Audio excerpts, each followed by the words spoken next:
कैसे हैं आप सब। तो आज हम डिस्कस करेंगे सीडीपी पेडागोजी का सीटेट 2021।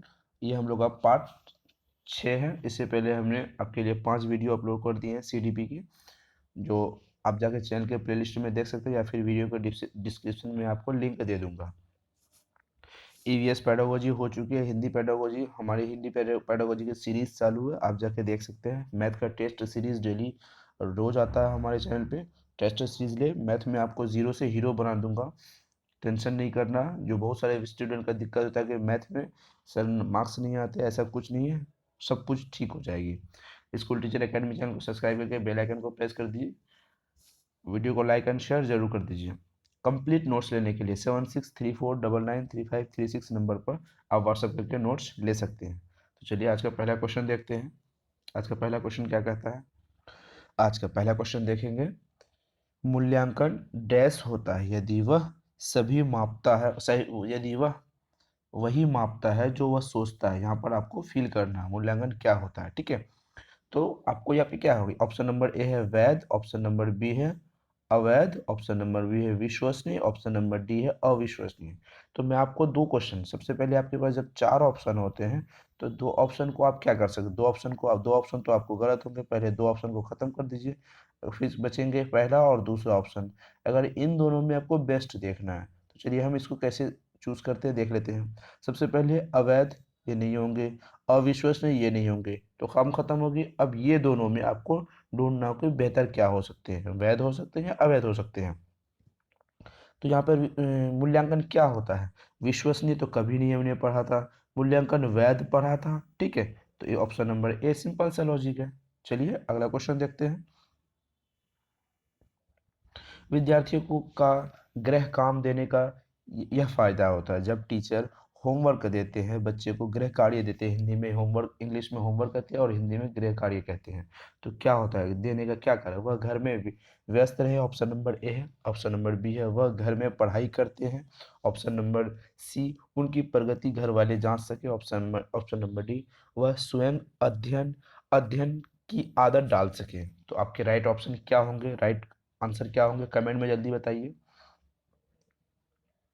आपको कमेंट में बताना है कि आप बेहतर कितने कर सके, आप 10 में से कितने मार्क्स ला सके, 9 ला सके या 8 ला सके। ये आपका कमेंट का हमको बेसब्री से इंतजार रहता है, क्योंकि मुझे लगता है मैंने जो आपको जानकारी दी है, सीडीपी की थ्योरी है या फिर सीडीपी की पेडागोजी जो हम करवा रहे हैं, टेस्ट सीरीज जो हम आप डेली चला रहे हैं, क्या उनमें से आप में आपकी इम्प्रूवमेंट कितने बेहतर हो पाते हैं, वो हमें हर रोज़ देखने के लिए हम इस बात से हमें खुशी मिलती है कि बच्चे कितने कर पाते हैं। कुछ बच्चे तो 10 में से 10 करते हैं, कुछ बच्चे 10 में से 7 करते हैं।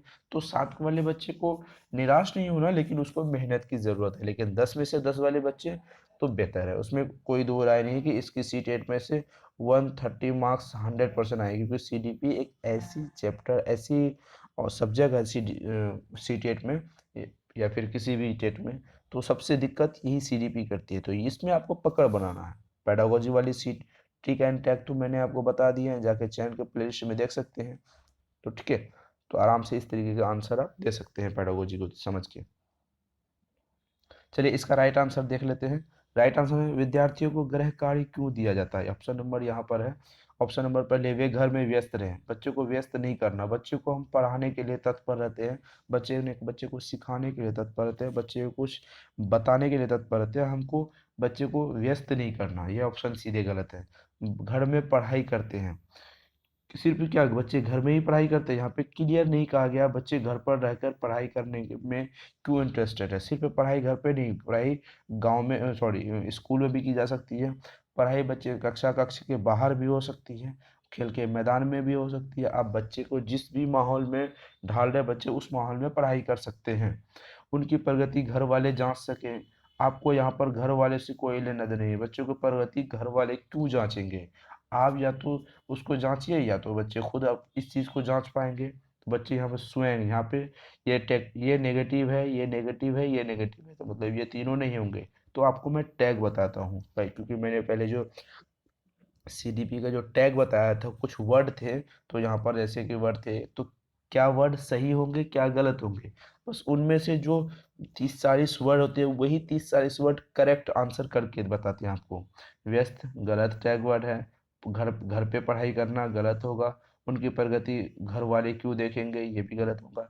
जहाँ पर स्वयं हो, बच्चे स्वयं हो मतलब सेल्फ, जहाँ पर बच्चे क्रिएटिविटी कर रहे हो अपने से, खुद से, बच्चे जहाँ पे खुद से मेहनत कर रहे हो, खुद से क्रिएटिविटी कर रहे हो, बच्चे जहाँ से अपने आप कुछ चीज़ें सीख रहे हो, वो आपको बेस्ट होगा। क्योंकि चाइल्ड सेंटर्ड एजुकेशन हम अभी हमारी पॉलिसी चल रही है, ना कि टीचर सेंटर्ड एजुकेशन पॉलिसी चल रही है, ना ये होम सेंटर्ड एजुकेशन पॉलिसी चल रही है। तो आपको ये समझना होगा, जहाँ पर बच्चे खुद को जो काम करें वो आपका बेस्ट ऑप्शन होगा। समझ में आ गया होगा। चलिए अगला क्वेश्चन देखते हैं। शिक्षा में अनुसंधान के महत्व को दर्शाने वाली निम्न में कौन सा कारण नहीं है। यहाँ पर आपको ध्यान से देखना होगा। यहाँ पे कारण नहीं पूछा गया है। कारण जब नहीं पूछे तो आपके तीन ऑप्शन क्या होते हैं, मैंने पहले ही बता दिया। तीन ऑप्शन आपके सही होते हैं, एक ऑप्शन आपके गलत होते हैं। ठीक है, तो आपको पहले सही को अलग करना, उसके बाद गलत को अलग करना। चलिए यहाँ पे देखते हैं। शिक्षा में अनुसंधान के महत्व को दर्शाने वाले निम्न में कौन सा कारण नहीं है। ऑप्शन नंबर ए है, वह ज्ञान को जांचने का, परीक्षण करने का और मान्य करने का हथियार है। ऑप्शन नंबर बी है, वह नया ज्ञान पैदा करने का वह एक प्रबल साधन। ऑप्शन नंबर सी है, वह आचरण विज्ञान के केंद्र पर विद्वान है। ऑप्शन नंबर डी है, वह शिक्षकों द्वारा किए प्रश्नों का समाधान मुहैया करवाता है। चलिए इसका राइट आंसर जल्दी लगाइए।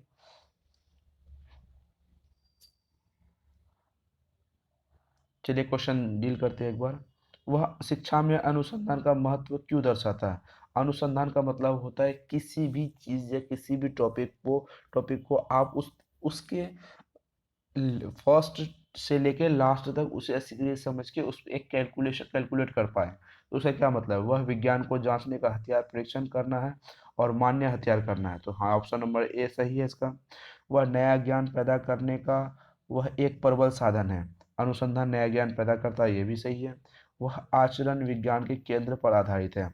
वह आचरण का मतलब है जो भी उनकी क्रिएटिविटी है, एक्टिविटी है, सिर्फ केंद्र विज्ञान के केंद्र पर आधारित विद्वान नहीं है। अनुसंधान सिर्फ विज्ञान पर आधारित नहीं है, अनुसंधान विज्ञान के बाहर भी है। तो ऑप्शन नंबर ये गलत होगा। पहले आपको सही ढूंढना, उसके बाद गलत ढूंढना, तब इस क्वेश्चन का राइट आंसर ढूंढना।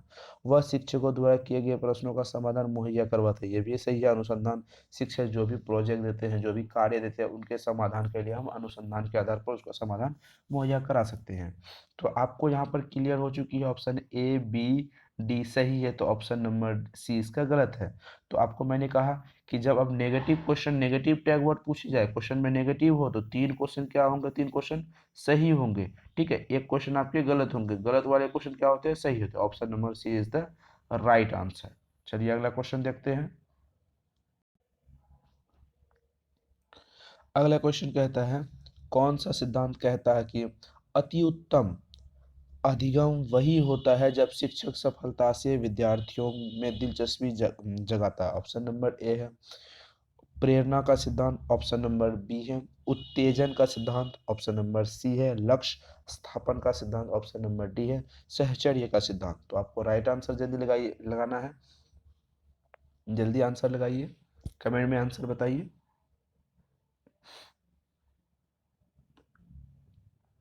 चलिए क्वेश्चन को डील करते हैं। कौन सा सिद्धांत कहता है अति उत्तम वही होता है, अति उत्तम सिद्धांत वही होता है जब शिक्षक द्वारा सफलता विद्यार्थियों को दिलचस्पी कर सके। आपको लगता होगा ये प्रेरणा होगा, प्रेरणा बिल्कुल गलत है। लक्ष्य स्थापित करना, दिलचस्पी लक्ष्य स्थापित नहीं कर सकता, ये भी गलत है। सहचर्य, सहचर्य के सिद्धांत में दिलचस्पी बिल्कुल भी नहीं आता। इसका ऑप्शन राइट ऑप्शन क्या होंगे, इसका राइट ऑप्शन होंगे उत्तेजन का सिद्धांत। इसका राइट ऑप्शन क्या होंगे, उत्तेजन का सिद्धांत। समझ में आ गया होगा आसानी से। चलिए अगला क्वेश्चन देखते हैं। अधिकांश लोग औसत दर्जे के होते हैं। ऑप्शन क्वेश्चन 15 नंबर 15 कहता है अधिकांश लोग औसत दर्जे के होते हैं, बहुत बुद्धिमान और बहुत मंद बुद्धि और कुछ मंद बुद्धि होते हैं। ठीक है, तो यह कथन प्रमाणित सिद्धांत पर आधारित है। क्या सिद्धांत पर आधारित है, बुद्धि का वर्गीकरण। ऑप्शन नंबर ए है ऑप्शन नंबर बी है बुद्धि का विकास, ऑप्शन नंबर सी है बुद्धि का लिंग भेदभाव, ऑप्शन नंबर डी है बुद्धि और जातीय भेदभाव। अपना आंसर जल्दी लगाइए कमेंट में। तो इसका चलिए क्वेश्चन को डील कर लेते हैं पहले। अधिकांश लोग औसत दर्जे के होते हैं, सब बहुत ज्यादा लोग क्या होते हैं, एक एवरेज दर्जे के होते हैं, लेकिन कुछ लोग बहुत बुद्धिमान होते हैं, ठीक है। कुछ बहुत मंद बुद्धि भी होते हैं, जो बहुत मंद, कुछ लोग बहुत बुद्धिमान होते हैं, कुछ लोग बहुत मंद बुद्धि के होते हैं, कुछ मंद बुद्धि के होते हैं, ठीक है। यहाँ पे मंद बुद्धि दो बार आ चुकी है। यह कथन इस प्रमाणित करता है, किस सिद्धांत को आधार प्रमाणित करता है। बुद्धि का वर्गीकरण मतलब बांटना है, ये हो सकते हैं, ऐसा मैंने नहीं कहा कि ये हो गए हैं, यही आंसर है। मैं पहले सारे ऑप्शन को डील करूंगा कि बेहतर क्या है। ये हो सकते हैं। बुद्धि का विकास, यहाँ पर ऑप्शन नंबर ये नहीं होंगे, ऑप्शन नंबर बी नहीं, क्योंकि बुद्धि का विकास नहीं बता रहा है। यहाँ पे बुद्धि किस तरीके से विकास कर रही है, बुद्धि कहाँ पे किस किस अवस्थाओं में विकास कर रही है, ऐसा तो नहीं। बुद्धि की अवस्था पूछी जाती तो ये विकास होता। बुद्धि के लिंग भेदभाव, लिंग भेदभाव का मतलब होता है किसी चीज में कम होना, किसी चीज में ज्यादा होना, ये हो सकते हैं, पर पूरा नहीं हो, पूरा आप नहीं बता सकते कि ये पूरा ये हो सकता है। चलिए इसको रहने रहने देते हैं। बुद्धि और जातीय भेद, यहाँ बुद्धि और जाति का भेदभाव बिल्कुल गलत है, तो आपका ऑप्शन नंबर बी गलत है, ऑप्शन नंबर डी गलत है, तो ऑप्शन नंबर ए और सी आपके लिए बचे हैं। तो इसमें बेहतर कौन है, बुद्धि का लिंग भेदभाव तो यहाँ पे किया नहीं गया है, बुद्धि का लिंग भेदभाव किया नहीं गया, तो ऑप्शन नंबर ए बुद्धि का वर्गीकरण है। आप कितनी आसानी से क्वेश्चन नहीं भी समझ पा रहे हैं, तो क्वेश्चन को आप डील करके उसे थोड़ी थोड़ी वर्ड में पढ़ के उसे छांट के अपना राइट आंसर निकाल सकते हैं। यही पेडागोजी की ट्रिक है, ये बेस्ट ट्रिक है। चलिए अगला क्वेश्चन देखते हैं। विवेचन तत्व होती है, क्या होती है। ऑप्शन नंबर ए है प्रेरण मनोप्रेरक प्रक्रिया, ऑप्शन नंबर बी है मनोवैज्ञानिक तथ्य, ऑप्शन नंबर सी है भावनात्मक आचरण, ऑप्शन नंबर डी है संज्ञानात्मक विकास। अपना आंसर जल्दी लगाइए, क्या है इसका राइट आंसर।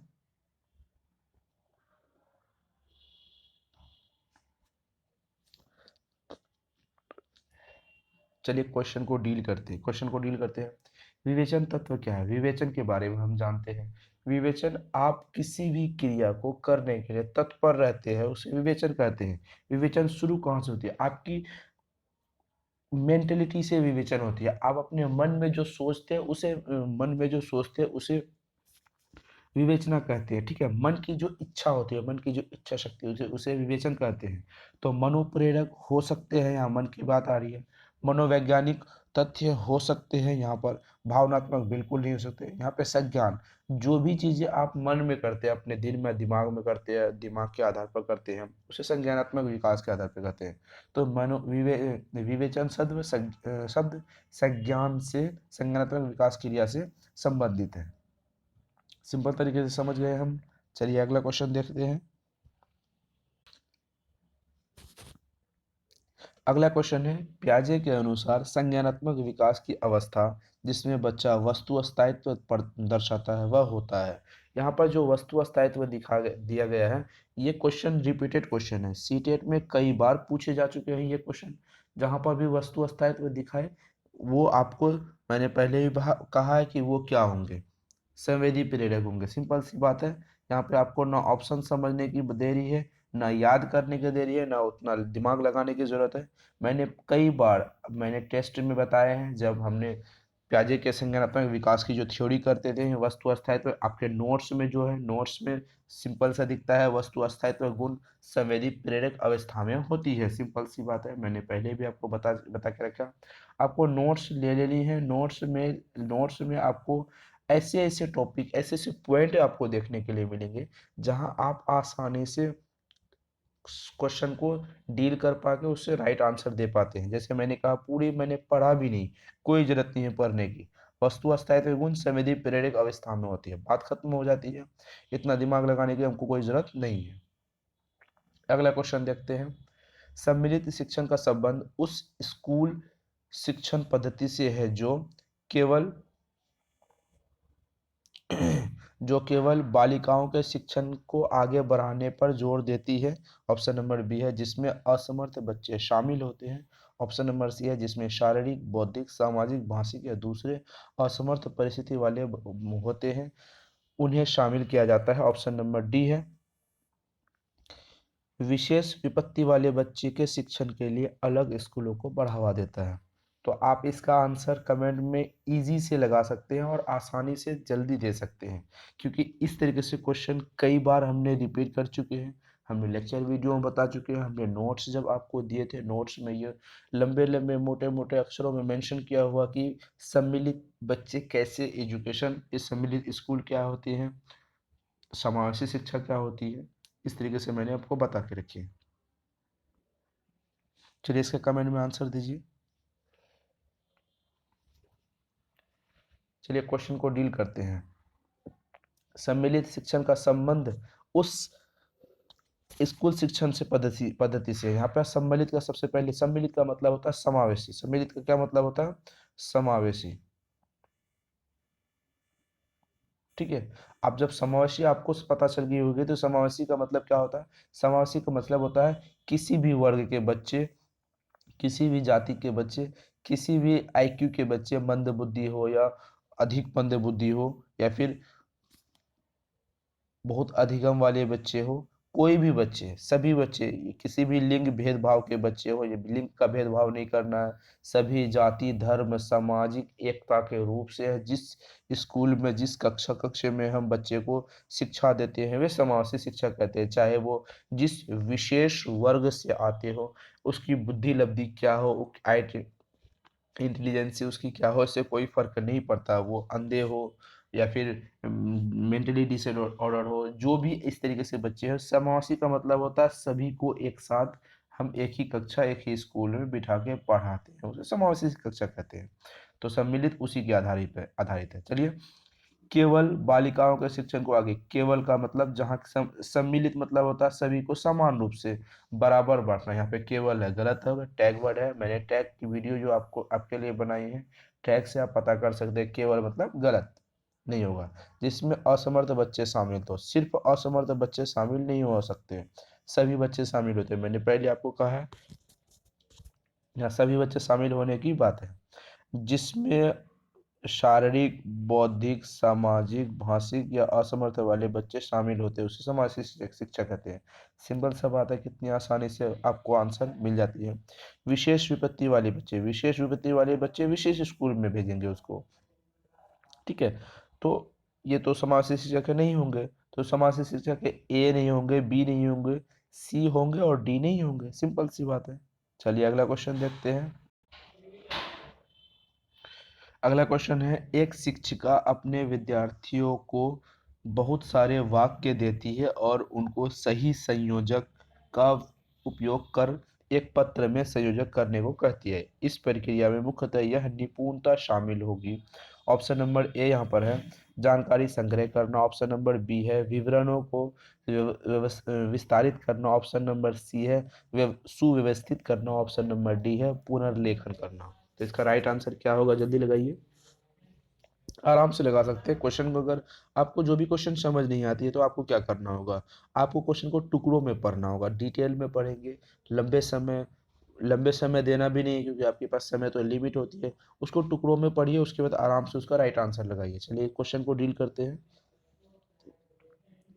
क्वेश्चन कहता है यहाँ पर, एक शिक्षिका ने अपने विद्यार्थियों को बहुत सारे वाक्य देती है। ठीक है, यहाँ तक तो समझ में आ गया। उनको सही संयोजक, संयोजक का मतलब होता है क्रम में, लाइन टू लाइन। ठीक है, लाइन टू लाइन की बात होती है। संयोजक मतलब होता है लाइन टू लाइन, सही क्रम में उपयोग करने को उपयोग कर एक पत्र में संयोजन करने को कहती है। इसका मुख्य निपुणता क्या है? जानकारी संग्रह करना। जानकारी तो लाइन टू लाइन में जानकारी हम संग्रह मतलब जमा नहीं कर पाते, संग्रह मतलब जमा करना। विवरणों को व्यवस्थित करना, ये हो सकती है, विवरणों को व्यवस्थित करना। सुव्यवस्थित करना, ये भी हो सकती है। पुनर्लेख, पुनर्लेख भी नहीं होगा। तो इस हिसाब से हम कह सकते हैं ऑप्शन नंबर ए गलत है, ऑप्शन नंबर डी गलत है, ऑप्शन नंबर बी और सी देखते हैं इनमें से बेस्ट कौन होते हैं। विवरणों को विस्तार करना, यहाँ पर विस्तारित नहीं करना है, संयोजक कहता है। संयोजक मतलब सुव्यवस्थित करना। ऑप्शन नंबर बी भी गलत है, ऑप्शन नंबर सी इसका राइट आंसर है। अगला क्वेश्चन जल्दी देखते हैं। बड़ी संख्या में रास्ते पर वाहन के होने की वजह से बड़े शहरों में पर्यावरण प्रदूषण की समस्या आ गई है। हाँ, इसमें कोई शक नहीं है, पर्यावरण की समस्या आ गई है। पर्यावरण संरक्षण के लिए एक व्यक्ति अपना उत्कृष्ट योगदान इस तरह दे सकते हैं। पर्यावरण को संरक्षण करने के लिए एक अपना व्यक्ति है, आप है या कोई और है, उस चीज में क्या योगदान दे सकती है। तो ऑप्शन नंबर देखते हैं यहाँ पर, अपने निजी वाहन के ईंधन की नियमित रूप से पर्यावरण सुरक्षा सीमा में रहने के लिए जांचें। ये ऑप्शन नंबर बी है। सफर के वक्त सार्वजनिक परिवहन पद्धति का उपयोग करें। ऑप्शन नंबर सी है। घर से स्कूटर बार बार साफ करने से रोके।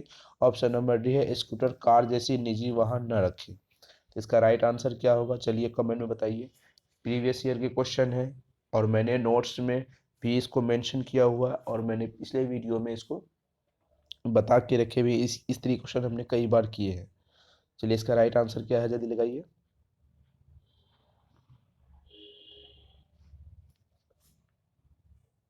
चलिए क्वेश्चन को एक बार डील करते हैं। यहाँ पे क्वेश्चन कहता है,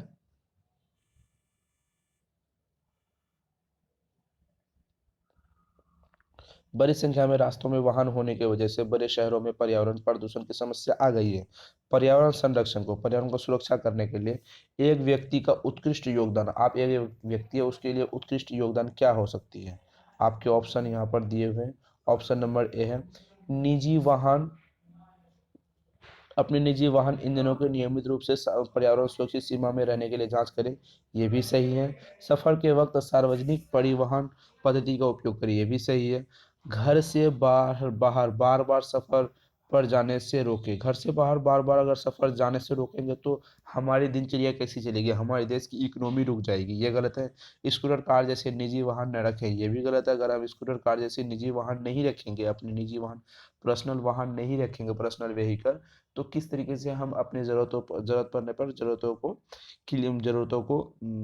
पूरी कर सकते हैं। ऐसा तो हम नहीं कर सकते। मतलब option number B, option number D, option number C गलत है। तो option number A and B दोनों आपके सही हो सकते हैं। चलिए देखते हैं, अपने निजी वाहन के ईंधन के नियमित रूप से पर्यावरण सुरक्षा सीमा कर सकते हैं। ये भी हो सकते हैं। बी देखते हैं, सफर के वक्त सार्वजनिक परिवहन का उपयोग करें। यहाँ पे ऑप्शन नंबर 20 का राइट आंसर है। चलिए कैसे हैं, सफर के वक्त आप जब सफर कर रहे हो, आप एक बस पर बैठे हो, एक बस पर बहुत सारे व्यक्ति बैठे हैं, उसमें से ईंधन जो जलेंगे तो उसमें 50% ईंधन ईंधन जलेंगे, ठीक है। अगर फिर भी ईंधन की बचत होगी। ईंधन की जब बचत होगी तो कार्बन डाइऑक्साइड हमारे पर्यावरण में बहुत कम फैलेंगे, CO2 बहुत कम फैलेंगे। तो यहाँ पर अगर आप सभी व्यक्ति निजी वाहन से चलेंगे, 10 व्यक्ति एक बस में बैठे हो तो 10 व्यक्ति 10 कार से चलेंगे, तो बहुत सारी ईंधन जलेंगे और बहुत सारी प्रदूषण होंगे। तो हम क्या करें, 10 व्यक्ति एक साथ मिलके एक बस पे चलेंगे तो हमारे ईंधन भी बचेंगे, हमारे पर्यावरण दूषित होने से भी बच जाएगी। तो यहाँ पर क्या ऑप्शन राइट आंसर होगा, ऑप्शन नंबर बी। सफर के वक्त सार्वजनिक वाहन का सार्वजनिक वाहन का उपयोग करना होगा। आज के लिए बस इतना ही।